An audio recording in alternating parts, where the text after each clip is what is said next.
When I go to the Delta, I hear people hiking. I hear their voices.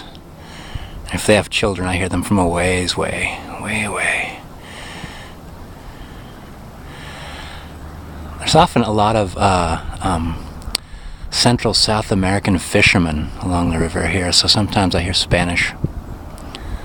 In the foreground, there's ducklings and ducks. So you often hear the bird sounds, but one of my favorite things to hear, especially at night, a lot of ducks don't land until after dark, so they don't get blasted by shotguns, which I totally sympathize with. But you'll be out here in the dark and you'll hear kind of a whoosh, and then all of a sudden splash. And sometimes it'll be what sounds like hundreds of ducks landing.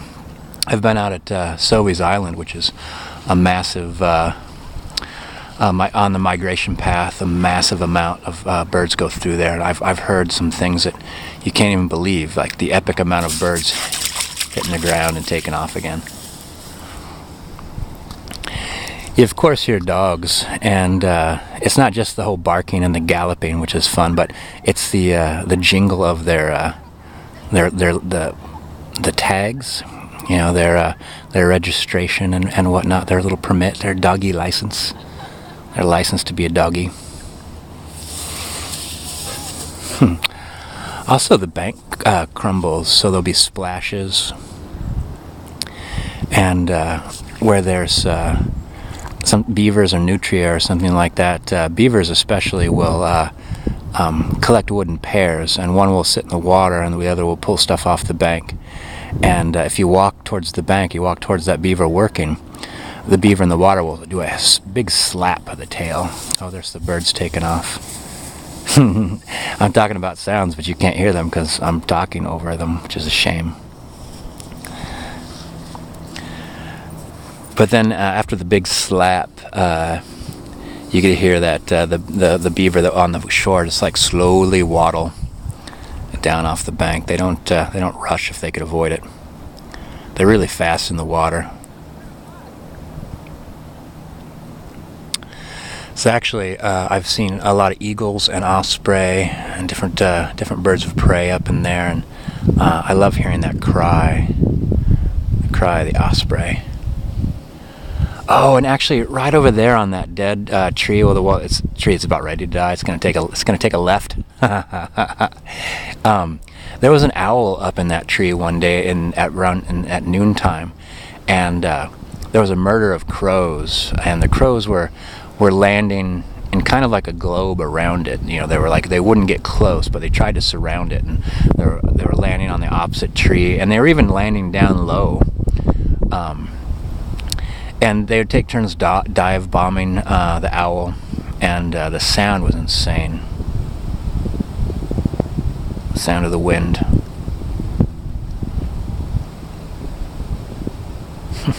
And the river is musical. You can see that puff of steam ahead of us. That's Camas, and there's a factory over there. I believe they make paper. But at noon, there's a whistle. A really big whistle you can hear really clear from here. And I think that it whistles again at 3:30. They might get off work at 3:30.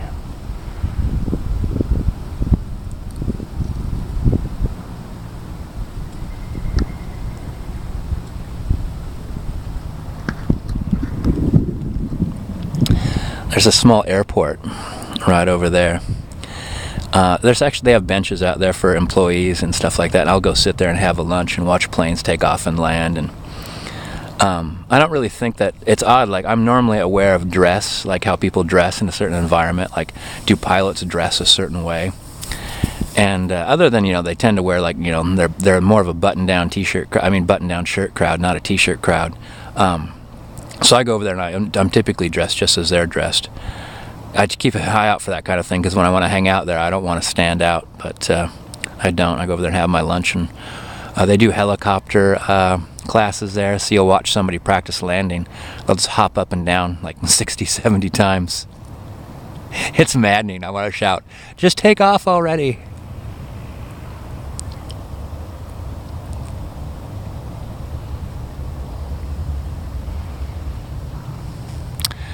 Portland Airport's down there. You can hear bigger jets taking off, and they have fighter jets that leave several times a day. There's military landing there as well.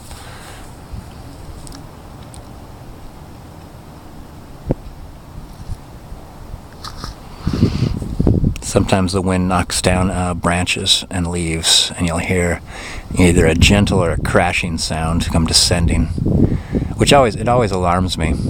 For some reason, I'm really aware that I see branches fall from trees all the time, and I'm aware that none's ever hit me. I don't know anybody that's been hit by a falling branch. But it occurs to me that they must be going pretty fast by the time they hit the ground, and I don't want to be speared. How would that be? Get clobbered by a branch and you look around, there's nobody around. You're like, who just hit me?